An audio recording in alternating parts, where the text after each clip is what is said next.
Hello students, welcome. This is Vaishnavi Agrawal and we are studying Indian economy development. We were on the second chapter of Indian economy development, Indian economy during the period 1950 to 1990. This is the fourth part. In the last part, we started with policy implementation of different sectors और agriculture sector हमने cover कर लिया था. In this fourth part, we will cover the policies that were made for industrial sector. So let's get started. जब Britishers थे और British rule India में चल रहा था, उन्होंने अपनी इंडस्ट्री के साथ क्या किया था? उन्होंने सारी मेजर इंडस्ट्रीज बंद कर दी थी। इंडिया का हैंडीक्राफ्ट्स और टेक्सटाइल जैसा बड़ा बड़ा बिजनेस खत्म कर दिया था। उन्होंने सिर्फ उतनी ही इंडस्ट्री मॉडर्नाइज की थी जितने की उनको ज़रूरत है। बाकी उन्होंने हर तरीके का प्रोडक्शन इंडस्ट्री में बंद कर दिया था। क्यों? क्योंकि वो हमें चाहते थे कि हम ब्रिटिश गुड्स पे डिपेंडेंट हो जाएं। और हमने अपना इतना ज़्यादा डिपेंडेंसी हो गई कि ना हमारे पास लास्ट लास्ट में पैसे बचे, ना ही किसी टाइप का इन्वेस्टमेंट बचा, ना ही कोई स्मॉल स्केल या लार्ज स्केल इंडस्ट्री बची और बहुत ही कम मॉडर्नाइजेशन रहा। ये था जब ब्रिटिश रूल क्या कर रहा था? इंडिया में इंडस्ट्रियल सेक्टर को एक्सप्लॉइट कर रहा था। क्या क्या किया? सबसे पहले ट्रेडिशनल हैंडीक्राफ्ट्स में बहुत डिक्लाइन देखा। हैंडीक्राफ्ट्स और टेक्सटाइल्स और इंडिगो इंडस्ट्री इंडिया की पूरे वर्ल्ड में सबसे अच्छी इंडस्ट्री बोली जाती थी, जिसको पूरा ख़त्म कर दिया ब्रिटिश ने। क्या किया? सारा सामान, सारा रॉ मटेरियल ब्रिटेन ले गए। वहाँ से जो चीप गुड्स होते हैं वो इंडिया में इंपोर्ट करें, क्योंकि इंडिया के पास जो रिसोर्सेज जो पैसे बचे हैं वो भी क्या हो जाएं? खत्म हो जाएं। British policies discourage industrial growth. क्योंकि हमारे सारे इंडस्ट्रीज बंद कर दी, हम किसी टाइप की मैन्युफैक्चरिंग नहीं कर रहे थे, हमारी इंडस्ट्रियल ग्रोथ बिल्कुल ही खत्म कर दी। Industrial concentration in few areas. Jute और कॉटन टेक्सटाइल मिल्स बहुत ही कम एरियाज में, कुछ मद्रास में, कुछ बॉम्बे में, कुछ कैलकाटा में, ऐसे 2-3 जगह ही बस कॉटन और टेक्सटाइल की कुछ कुछ मिलती हैं। उसके अलावा पूरी कंट्री से इंडस्ट्रियल पूरा रेजोल्यूशन, पूरी इंडस्ट्री सेक्टर क्या करी? हटा दी। नो कैपिटल गुड इंडस्ट्रीज, हमारे पास कोई मशीनरी या एसिड गुड्स हम खुद से नहीं बना रहे थे, वो सब हम क्या कर रहे थे? ब्रिटिश से इंपोर्ट कर रहे थे, क्योंकि हमारे रिसोर्सेज वो एक्सप्लॉइट करना चाहते थे। Limited development of modern industry, जितनी ज़रूरत उनको थी उन्होंने सिर्फ उतना ही डेवलपमेंट किया, जैसे कि रेलवेज का डेवलपमेंट, कम्युनिकेशन, टेलीग्राफ का डेवलपमेंट। क्यों? क्योंकि उनका कम्युनिकेशन ईजी रहे। उसके अलावा इंडिया के लिए उन्होंने कुछ नहीं किया। ये क्या था? ये पूरी सिचुएशन थी कॉलोनियल रूल, ब्रिटिश रूल के टाइम इंडिया की। कोई कंफ्यूजन? अब जब 1947 में इंडिपेंडेंस हुई और 1950 में हमारा कमीशन बना, तो प्लानिंग कमीशन ने क्या डिसाइड किया कि 5 ईयर प्लान्स बनाएंगे और हर एक प्लान में किसी किसी सेक्टर को देखेंगे। 1956 में जब हमारा सेकंड 5 ईयर प्लान आ रहा था, तो सबसे मेजर रोल जो उस प्लान का एम था वो क्या था? इंडस्ट्रियल ग्रोथ थी। इसीलिए जब इंडस्ट्रियल ग्रोथ की बात आई तो क्या हुआ? तो गवर्नमेंट ने देखा कि इस सिचुएशन से निकलने के लिए सबसे पहली चीज़ जो हमें करनी है वो ये है कि गवर्नमेंट कंट्रोल रहे सेकेंडरी या इंडस्ट्रियल सेक्टर का। ऐसा क्यों? क्योंकि हमारे पास कोई पैसे नहीं थे। जितने लोग इंडस्ट्री का काम करते थे उनके पास कोई पैसे नहीं थे कि वो प्राइवेटली क्या करें? अपनी अपनी इंडस्ट्रीज खड़ी कर लें। प्राइवेट सेक्टर के पास पैसा ना होने की वजह से गवर्नमेंट ने क्या सोचा कि सबसे अच्छी चीज़ अभी ये होगी कि हम खुद से काम करें। गवर्नमेंट चाहती थी कि वो कम इंसेंटिव्स दे प्राइवेट सेक्टर को। क्यों? क्योंकि प्राइवेट सेक्टर अगर फिर से काम शुरू करेगा तो कोई भी इंडस्ट्रियलिस्ट अपना प्रॉफिट देखेंगे। बट गवर्नमेंट का उस टाइम इंडस्ट्री ग्रो करने के साथ साथ एक बहुत मेजर ऑब्जेक्टिव क्या था? सोशल वेलफेयर भी था। तो गवर्नमेंट ने क्या सोचा? पब्लिक सेक्टर का रोल ज़्यादा होना चाहिए स्टार्टिंग में। जब 1956 में ये बात हुई कि नया प्लान आने वाला है 1956 में, तो हम लोगों ने क्या डिसाइड किया कि गवर्नमेंट को ज़्यादा रोल देते हैं। क्यों? क्योंकि एक तो कैपिटल कम है प्राइवेट सेक्टर के पास, दूसरा इंसेंटिव्स कम है प्राइवेट सेक्टर के पास, और तीसरा सोशल वेलफेयर जब ही हो सकता है जब गवर्नमेंट का डायरेक्ट लिंक हो। राइट? तो first, lack of capital with private sector.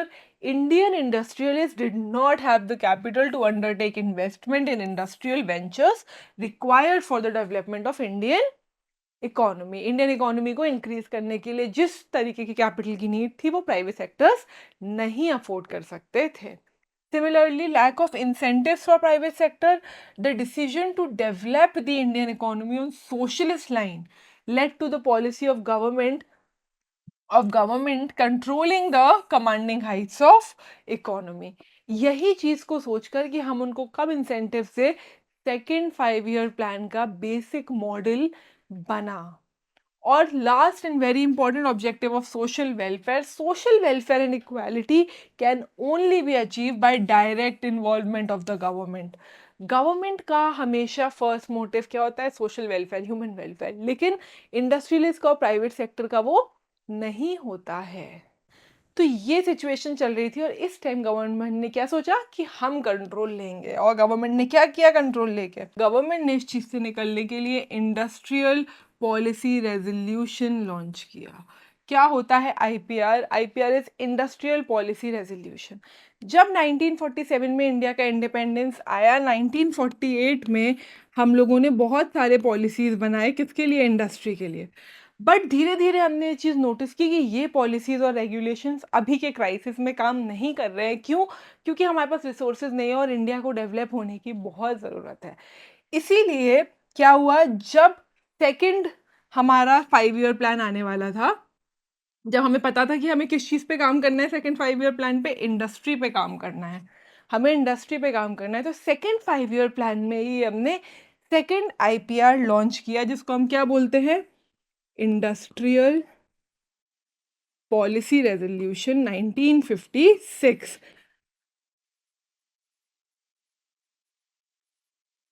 Industrial policy resolution कब आया? ये आया 30 अप्रैल 1956 को। बहुत इंपॉर्टेंट डेट है, प्लीज याद रखना। कब आया? 30 अप्रैल 1956 में आईपीआर लॉन्च हुआ। ये बेसिकली एक रेगुलेशंस थी कि कैसे इंडस्ट्री काम करेगी, कौन सी इंडस्ट्री कैसे काम करेगी, उनके क्या पॉलिसीज होंगी, क्या रूल्स होंगी, क्या रेगुलेशंस होंगी। सो आईपीआर आपको क्या बताता है? आईपीआर आपको बताता है कि इंडस्ट्रीज कौन से रूल्स फॉलो करेंगी, कौन सी रेगुलेशंस फॉलो करेंगी और कौन सी पॉलिसीज को फॉलो करेंगी। ये तीन इनके मेजर काम होते हैं कि सारी पॉलिसी ये डेवलप करेंगे। अब इसके अंदर आईपीआर 1956 के अंदर क्या हुआ? आईपीआर 1956 के अंदर हमने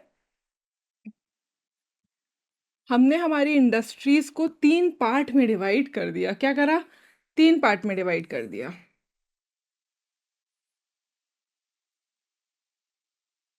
फर्स्ट पार्ट था हमारा शेड्यूल 1, शेड्यूल ए इंडस्ट्रीज। सेकंड थी हमारी शेड्यूल बी इंडस्ट्रीज और थर्ड थी हमारी शेड्यूल सी इंडस्ट्रीज। ऐसे 3 शेड्यूल में हमने अपने पूरे इंडस्ट्रियल सेक्टर को डिवाइड कर दिया।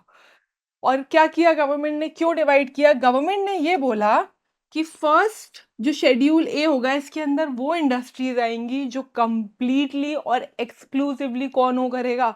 गवर्नमेंट हो करेगा। इसमें गवर्नमेंट के अलावा किसी का कोई रोल पे नहीं हो सकता है। कंप्लीटली गवर्नमेंट ओन, एक्सक्लूसिवली मतलब गवर्नमेंट के अलावा कोई भी इसको काम नहीं करेगा। अब इसके अंदर क्या आता था? हमारे यहाँ के एयरक्राफ्ट्स, आर्मी, डिफेंस, जो ये बड़ी बड़ी एटॉमिक एनर्जी, ये सारी चीज़ें जो कोई और हैंडल नहीं कर सकता है, जो बहुत मेजर रोल प्ले करती है, सिर्फ इंडियन इकोनॉमी में नहीं, इन जनरल। तो किसी भी टाइप का बिल्डिंग, लाइक एयरक्राफ्ट्स की बिल्डिंग या फिर हमारी एयर डिफेंस की बिल्डिंग या नेवी की बिल्डिंग या आर्मी से रिलेटेड कुछ भी, और कोई भी एटॉमिक एनर्जी, कोई भी वॉर, कोई भी डिफेंस चीज़ें किसके अंदर आई? फर्स्ट के अंदर। इसमें गवर्नमेंट के अलावा कोई इस चीज़ को ओन नहीं करता है। ये होती है शेड्यूल ए इंडस्ट्रीज। शेड्यूल बी इंडस्ट्रीज कौन सी इंडस्ट्रीज होती है? शेड्यूल बी इंडस्ट्रीज वो होती हैं जो कि प्रोग्रेसिवली ओन होती है। प्रोग्रेसिवली का क्या मतलब है? प्रोग्रेसिवली ओन्ड का मतलब है कि गवर्नमेंट के पास होती हैं, लेकिन गवर्नमेंट प्राइवेट सेक्टर को भी देती है। मतलब क्या हुआ? ये गवर्नमेंट भी काम करती है इसमें, प्लस वो प्राइवेट सेक्टर को भी इसमें इन्वॉल्व करती है। ये वाली में इंडस्ट्रीज प्राइवेट सेक्टर की भी आती है। जैसे कि रोड ट्रांसपोर्टेशन, ये बेसिकली गवर्नमेंट का ही काम है, लेकिन गवर्नमेंट क्या करती है? किसी भी प्राइवेट बिल्डर को उसका टेंडर दे देती है। समझ आया? तो इसको हम क्या बोलते हैं? Progressively schedule B industries. कोई doubt? And last is your schedule C industries. ये क्या होती है? ये वो इंडस्ट्रीज होती है जिसमें गवर्नमेंट रोल नहीं प्ले करती है, जो कि क्या होती हैं? प्राइवेटली ओन्ड होती हैं। ये पूरी प्राइवेटली ओन्ड होती हैं, जैसे कि केमिकल्स या फिर पेपर मिल्स, कोई भी छोटे छोटे चीज़ें जो कि क्या, जिसका गवर्नमेंट का लेना देना नहीं है, छोटी से लेके, जैसे हमने अपने इंडस्ट्रियल सेक्टर को डाइवर्सिफाई किया तो कितनी सारी ऐसी इंडस्ट्रीज आ गई, वो सारी किस में आती हैं? शेड्यूल सी इंडस्ट्रीज में आती हैं। ये सबसे मेजर चीज थी जो किसके अंदर हुई? इंडस्ट्री पॉलिसी रेजोल्यूशन 1956 के अंदर हुई। Very clear. क्या देखा हमने? What is industry policy resolution 1956?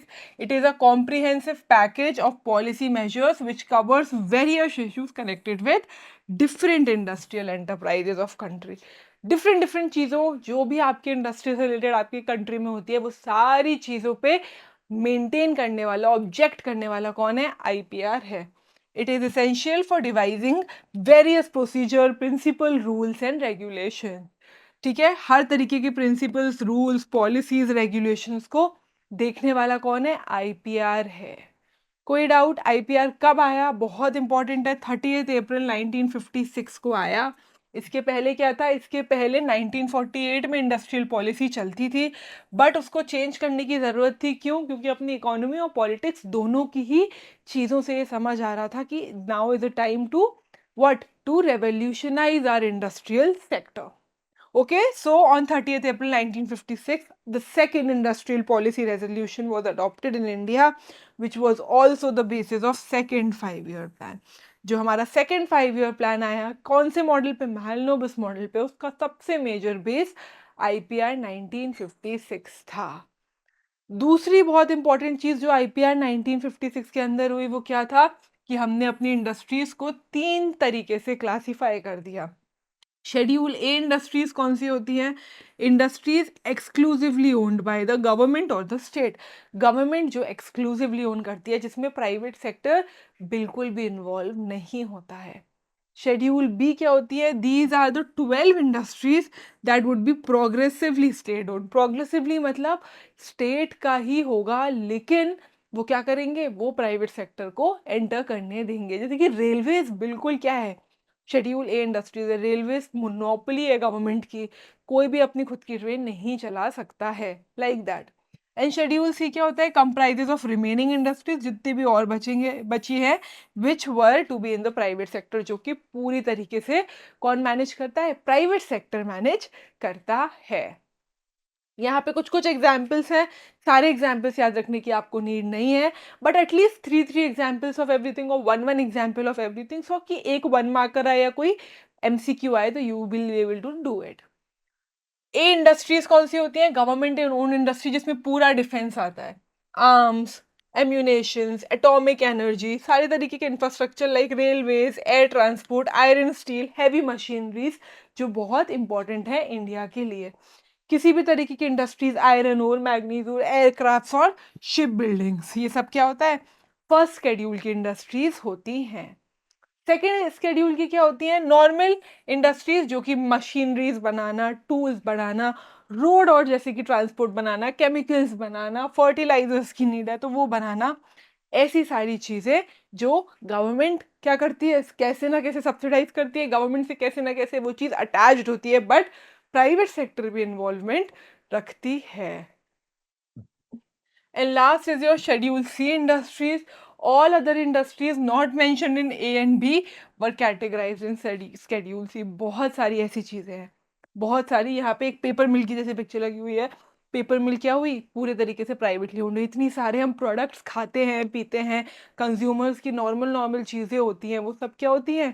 Privately owned होती हैं, which were open for the private sector, जो पूरा किस पे था? प्राइवेट सेक्टर पे था। लेकिन गवर्नमेंट अपना कंट्रोल कहीं नहीं छोड़ती है। So however the state reserve the right to undertake any industry production. वो किसी भी चीज को पब्लिक सेक्टर में नेशनलाइज कर सकती है। कोई डाउट? यहाँ पे हमें समझ आया कि क्या सिचुएशन थी और कैसे इंडस्ट्रियल पॉलिसी रेजोल्यूशन से डिफरेंस आया। अब इसके बाद जो एक बहुत इम्पोर्टेंट चीज़ और आई इसके साथ, वो क्या थी? वो थी लाइसेंसिंग, इंडस्ट्रियल लाइसेंसिंग। जब मैंने आपको बोला कि गवर्नमेंट के पास ये राइट है कि गवर्नमेंट क्या कर सकती है, हर चीज़ को अपने अंदर ले सकती है, और उसी के साथ-साथ वो और क्या कर सकती है? उसी के साथ-साथ वो और क्या कर सकती है? गवर्नमेंट हमेशा से ये चाहती थी कि सोशल वेलफेयर कहीं ना जाए। गवर्नमेंट हमेशा ये चाहती है कि ओके, प्राइवेट सेक्टर का इन्वॉल्वमेंट हो, बट अपर हैंड किसका हो? अथॉरिटीज़ का हो, पब्लिक सेक्टर का हो। क्यों? क्योंकि इकोनॉमी को सोशलिस्ट नज़र से देखना भी ज़रूरी है। इसीलिए जब उन्होंने प्राइवेट सेक्टर को ये तरीका दिया कि ओके, आप शेड्यूल बी इंडस्ट्रीज़ में मतलब प्रोग्रेसिवली इन्वॉल्व्ड होगे और शेड्यूल सी इंडस्ट्रीज़ को आप कंप्लीटली ओन करोगे, गवर्नमेंट को इसके लिए क्या निकालना पड़ा? अपना कंट्रोल निकालना पड़ा कि ओके, मैं दे तो रहा हूँ, बट मेरे पास ऊपर से कंट्रोल होना चाहिए, मुझे पता होना चाहिए व्हाट इज़ गोइंग ऑन। इसीलिए गवर्नमेंट ने क्या किया? इसीलिए गवर्नमेंट ने निकाला इंडस्ट्रियल लाइसेंसिंग। क्या निकाला? Industrial licensing. अब इंडस्ट्रियल लाइसेंसिंग क्या होती है कि आप अगर कोई प्राइवेट ओनर हो, आप अगर कोई भी इंडस्ट्री शुरू कर रहे हो, तो वो चीज़ गवर्नमेंट की परमिशन के बिना नहीं हो सकती है। इंडस्ट्रियल लाइसेंसिंग का क्या मतलब हुआ? गवर्नमेंट की परमिशन। अगर आप कोई भी काम शुरू कर रहे हो, तो आपको गवर्नमेंट की परमिशन चाहिए। गवर्नमेंट की परमिशन किस-किस चीज़ के लिए चाहिए आपको? आपको चाहिए अगर आप कोई भी न्यू इंडस्ट्री खोल रहे हो, कोई भी न्यू इंडस्ट्री खोल रहे हो, तो आपको क्या करना पड़ेगा? गवर्नमेंट की परमिशन चाहिए होगी। अगर आप कोई भी एक्जिस्टिंग अगर आप अपनी कोई भी एग्जिस्टिंग इंडस्ट्री को क्या कर रहे हो? एक्सपैंड कर रहे हो। आपकी एक ऑलरेडी इंडस्ट्री थी, आप उसी का एक ब्रांच कहीं और भी डाल रहे हो, तो वो क्या होगा? वो भी, उसके लिए भी आपको अलग लाइसेंस लेना पड़ेगा।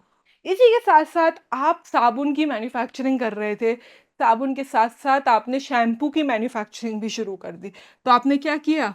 कोई नया प्रोडक्ट ऐड किया अपनी मैन्युफैक्चरिंग में, तो उसके लिए भी आपको अलग परमिशन चाहिए होगी। तो गवर्नमेंट को पूरी नज़र रहेगी कि आप क्या नया डाल रहे हो, आप क्या पुराना बढ़ा रहे हो, या फिर आप कौन-सा नया प्रोडक्ट लॉन्च कर रहे हो। तीनों चीज़ों में गवर्नमेंट की जो परमिशन चाहिए होती है, उसको हम क्या बोलते हैं? इंडस्ट्रियल लाइसेंसिंग बोलते हैं। ये 1951 में आया था। कब आया था? 1951 में आया था, याद रखना, बहुत इम्पोर्टेंट है। बट इसके साथ 2 प्रॉब्लम्स भी आई। क्या प्रॉब्लम आई? पहली प्रॉब्लम तो ये आई कि लोगों को पैसा कमाने से मतलब था। तो लोगों ने क्या किया? लोगों ने लाइसेंस लिया। बट क्यों? ना ही उनको कोई नई इंडस्ट्री खोलनी थी, ना ही कोई पुरानी इंडस्ट्री बढ़ानी थी, ना ही कोई प्रोडक्ट बढ़ाना था। उन्होंने ये क्यों लिया? क्योंकि गवर्नमेंट ने ये बोला था कि किसी भी इंडस्ट्री की जो हम परमिशन देंगे, वो क्या करेंगे? लिमिटेड देंगे। ऐसा नहीं है कि कोई भी आया और परमिशन ले ले। There would be a number कि इतनी ही इंडस्ट्रीज़ खुल सकती हैं।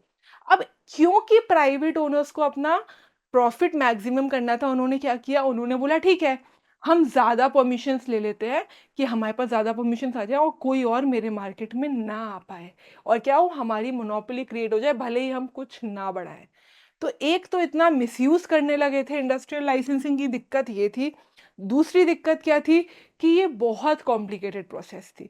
इतनी टाइम टेकिंग प्रोसेस थी कि इस पूरी प्रोसेस में इतना टाइम लग जाता था जिसमें कोई इंडस्ट्री बहुत डेवलप हो जाए। कोई डाउट? ये था आपका इंडस्ट्रियल लाइसेंसिंग। क्या पढ़ा?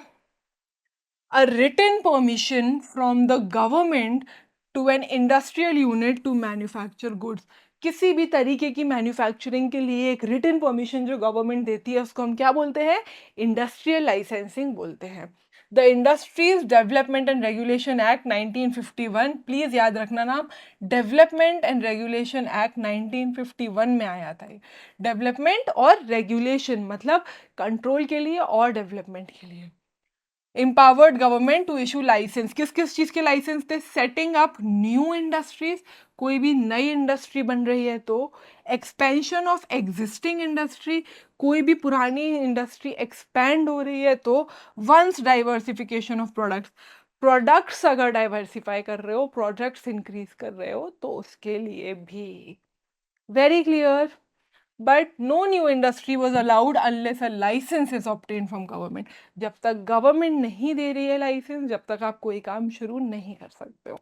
इसमें एक और चीज़ थी, इन लोगों ने सोचा कि इससे एक रीजनल इक्वालिटी ला सकते हैं।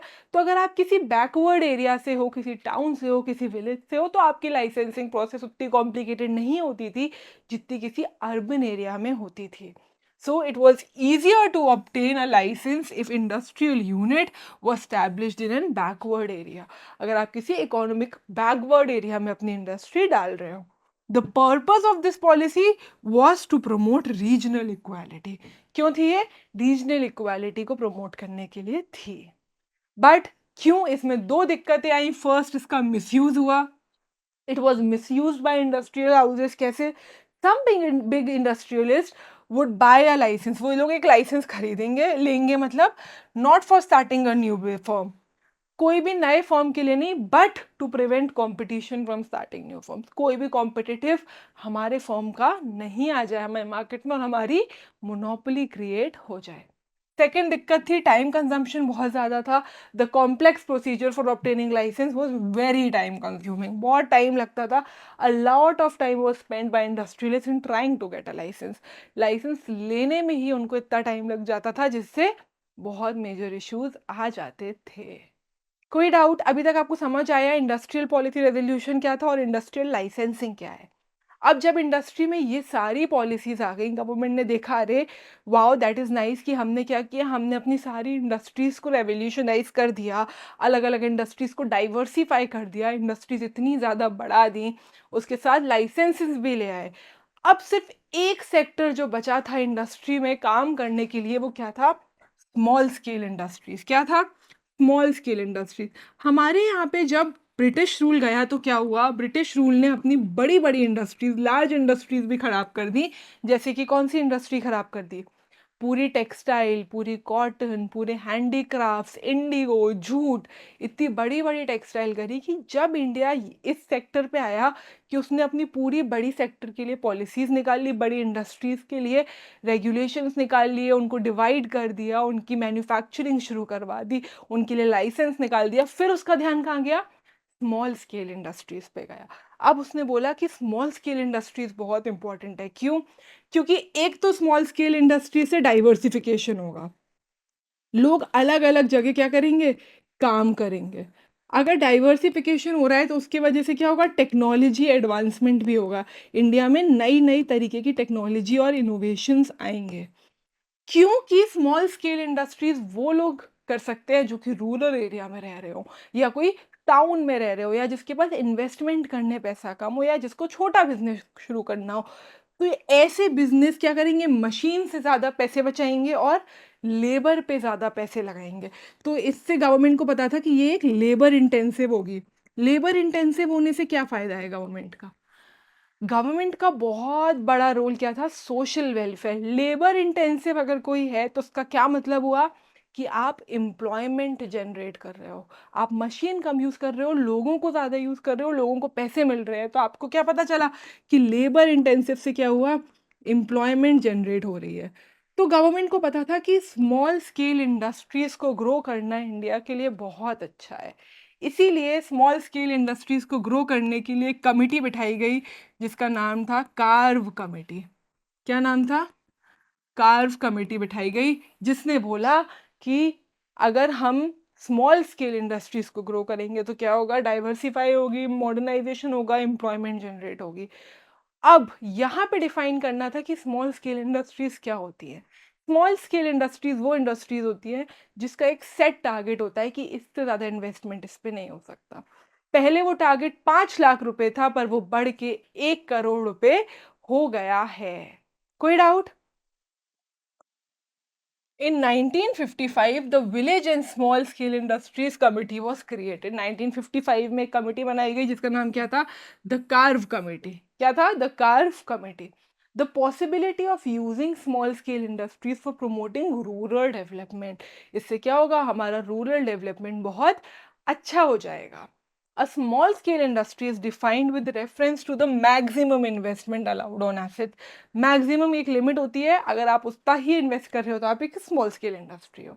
In 1950, a small scale industrial unit was one which invested a maximum of 5 lakh rupees, जिसमें सिर्फ 5 लाख रुपए लगते थे। लेकिन अब वो कहाँ तक बढ़ गया है? 1 करोड़ रुपीज़ तक बढ़ गया है। ये क्या होता है? स्मॉल स्केल इंडस्ट्रीज होता है। It is believed that small scale industries is more labour intensive. क्यों? क्योंकि उनके पास इन्वेस्टमेंट करने पैसा कम होता है, वो एसेट्स पे पैसा कम लगाएंगे, and therefore it generates more employment. तो उससे क्या होता है? उससे एम्प्लॉयमेंट बहुत जनरेट होती है। क्लियर? अब आपने सारी पॉलिसीज पढ़ ली तो आपको बहुत अच्छे से पता है कि बहुत ज़्यादा डिफरेंस आया हमारे किससे? इंडस्ट्रियल पॉलिसीज से हमारे इंडस्ट्री में। जो मेजर मेजर डिफरेंसेस आए हैं सिर्फ वही याद रखने। उनमें से फर्स्ट डिफरेंस क्या है? The proportion of GDP contributed bye industrial sector increased drastically. पहले सबसे ज़्यादा जीडीपी कंट्रीब्यूशन एग्रीकल्चर का था, इंडस्ट्री का बहुत कम था, बट उस लेवल पे पहले वो 11.8 था, जो कि कहाँ पहुंच गया है? 24.6% तक पहुंच गया है। मतलब 50% ऊपर, जस्ट डबल हो गया है जीडीपी कंट्रीब्यूशन इन पॉलिसीज की बात किसका? इंडस्ट्रियल सेक्टर का। Indian industry was no longer restricted to cotton, textile और जूट। अब सिर्फ कॉटन, टेक्सटाइल, जूट नहीं था, हमने बहुत डाइवर्सिफाई कर लिया। किसको? हमारी इंडस्ट्रीज को। हमने हर तरीके की industries schedule A, schedule B और शेड्यूल सी के साथ क्या की? स्टार्ट कर दी। It also included engineering goods, capital goods, a wide range of consumer goods. अब हमने हमारी इंडस्ट्री को हमने इम्प्रूव किया, उसका बहुत मेजर रीज़न ये था कि हम क्या करें? सेल्फ रिलायंस बढ़ाएं, हम सब कुछ खुद पे करें, इम्पोर्ट सब्सटीट्यूशन करें।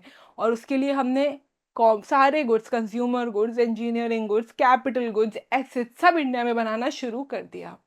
Give opportunity to people with small business to get into business. जिसके पास छोटा था उनको फाइनेंशियल एड देकर और स्मॉल स्केल इंडस्ट्रीज को ग्रो करके हमने ये किया। जिससे क्या हुआ?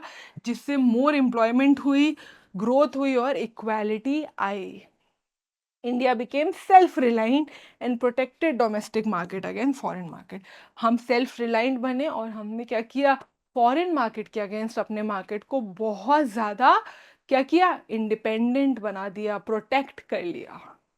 कोई डाउट? अब इससे लेकिन दो दिक्कतें थी। क्या दिक्कतें थी?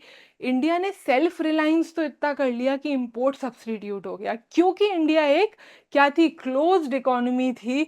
तो क्या हुआ? क्लोज्ड इकोनॉमी की वजह से जो दो दिक्कत आई वो क्या थी? एक तो हमारे पास एक्सपोर्ट प्रमोशन नहीं था, हम कैसे भी अपने एक्सपोर्ट्स नहीं बढ़ा रहे थे। जो भी डेवलप हो रहा था वो सिर्फ डोमेस्टिक के लिए हो रहा था, कुछ भी बाहर भेजने को नहीं हो रहा था, जिसकी वजह से कोई कंपटीशन नहीं था। और क्योंकि वो इंपोर्ट सब्स्टिट्यूशन की स्ट्रैटेजी थी, एक्सपोर्ट पे हमने ध्यान नहीं किया, जिसको हम क्या बोलते हैं? inward looking strategy. Our policies were inward oriented, so we failed to develop a strong export sector. Export हमने नहीं किया, क्यों? क्योंकि हम इनवर्ड लुकिंग स्ट्रैटेजी, जिसका दूसरा नाम क्या होता है? इंपोर्ट सब्स्टिट्यूशन में फोकस कर रहे थे।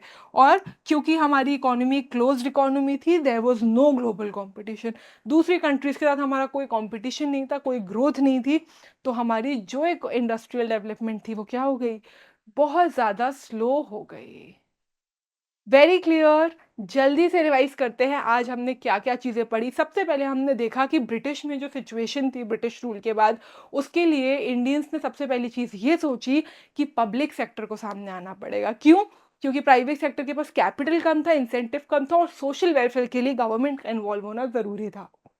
इन्हीं चीज़ों पे 1956 30 अप्रैल को इंडस्ट्रियल पॉलिसी रेजोल्यूशन निकाला गया, जिसके अंदर हर तरीके के रेगुलेशंस, रूल्स, पॉलिसीज़ और एडवाइसेस किसके लिए बनाई गई? इंडस्ट्रीज़ के लिए बनाई गई। इसके अंदर इंडस्ट्री सेक्टर को 3 पार्ट में डिवाइड कर दिया: schedule A, schedule B, schedule C. Schedule A exclusively government owned, army, defence, aircraft, ship building, ये सारी मेजर चीज़ें, एटॉमिक एनर्जी शेड्यूल ए में आती थी। शेड्यूल बी जो कि प्रोग्रेसिवली ओन थी, जिसमें गवर्नमेंट का था लेकिन प्राइवेट सेक्टर इन्वॉल्वमेंट था, लाइक रोड और ट्रांसपोर्ट, जैसे कि रोड के टेंडर्स किसी और को दे देना, या फर्टिलाइजर्स ग्रो करना, या केमिकल्स ग्रो करना, ये सारी चीज़ें। इनके अलावा schedule C completely private sector के पास था। वो सारी इंडस्ट्रीज छोटे से बड़ी तक, हर कंज्यूमर गुड की इंडस्ट्री, पेपर से लेके हर चीज़ जो बनाती थी वो प्राइवेट सेक्टर बनाती थी। जब ये इतना डिवाइड हो गया तो गवर्नमेंट को पता था कि हमें इस चीज़ को कंट्रोल करने के लिए इंडस्ट्रियल लाइसेंसिंग रखनी पड़ेगी कि गवर्नमेंट परमिशन जब तक आपको नहीं मिलेगी, ना ही आप कोई नया इंडस्ट्री डाल सकते हो, ना ही पुरानी इंडस्ट्री को या पुराने प्रोडक्ट को क्या कर सकते हो, एक्सपैंड कर सकते हो, या ना ही कोई नया प्रोडक्ट लॉन्च कर सकते हो। इन सब चीज़ों के लिए आपको क्या चाहिए? गवर्नमेंट इंडस्ट्रियल लाइसेंसिंग चाहिए। बट इसमें 2 दिक्कतें थी, एक तो ये बहुत टाइम टेकिंग था और लोग इसका मिसयूज़ करने लगे। फिर गवर्नमेंट को पता था कि जब पूरा लार्ज इंडस्ट्री सेक्टर सेट हो गया है, हमने अपनी सेक्टर को बहुत डाइवर्सिफाई कर लिया, हमारा सेकंड फोकस क्या होना चाहिए? Small scale industries. Small scale industry से रूरल डेवलपमेंट होगा, रूरल डेवलपमेंट होगा तो एम्प्लॉयमेंट ज़्यादा जनरेट होगी, इंडस्ट्री बहुत डाइवर्सिफाई होगी, इंडियन इकोनॉमी बहुत बढ़ेगी। तो ये सारी चीज़ें किससे हुई? स्मॉल स्केल इंडस्ट्रीज से हुई। इसके बाद जब हमने अपनी पूरी इंडस्ट्रियल पॉलिसी देखी तो हमें क्या पता चला कि हमारा जीडीपी ड्रास्टिकली इंक्रीज हो गया है, हमारा एम्प्लॉयमेंट अच्छा हो गया है, हमारी टोटल जो सेल्फ रिलायंस थी वो आ गई है, कंट्री अब पूरी प्रोटेक्टेड है फॉरेन इंपोर्ट सब्सटीट्यूशन से, हमने इंपोर्ट सब्सटीट्यूशन बिल्कुल ख़त्म कर दिया है। बट ये सारी चीज़ें दो मेजर दिक्कत से आई। जब 1990 में इंडस्ट्रियल रेजोल्यूशन को देखा गया तो सबसे बड़ी दिक्कत क्या थी कि कोई कंपटीशन नहीं था। क्यों? क्योंकि हमारी कंट्री ग्लोबल इकोनॉमी नहीं फॉलो करती थी, क्लोज्ड इकोनॉमी थी, कोई ग्लोबल कंपटीशन नहीं था, जिससे हमारी इंडस्ट्रियल सेक्टर की ग्रोथ बहुत ज़्यादा स्लो थी। और दूसरी दिक्कत क्या आई? क्योंकि हमारी एक इनवर्ड लुकिंग स्ट्रैटेजी थी, हमने इंपोर्ट सब्सटीट्यूशन तो किया पर हमने एक्सपोर्ट प्रमोशन पे कोई ध्यान नहीं दिया। Very clear? कोई doubt? Let's move to the assessments and revise that all we have covered. Question number first. When was the second industrial revolution policy was adopted? First कब आई थी? फर्स्ट आई थी 1948 में और सेकंड कब आई थी? 1956 में आई थी। तो पहले तो ये 55 है तो गलत ही हो गया।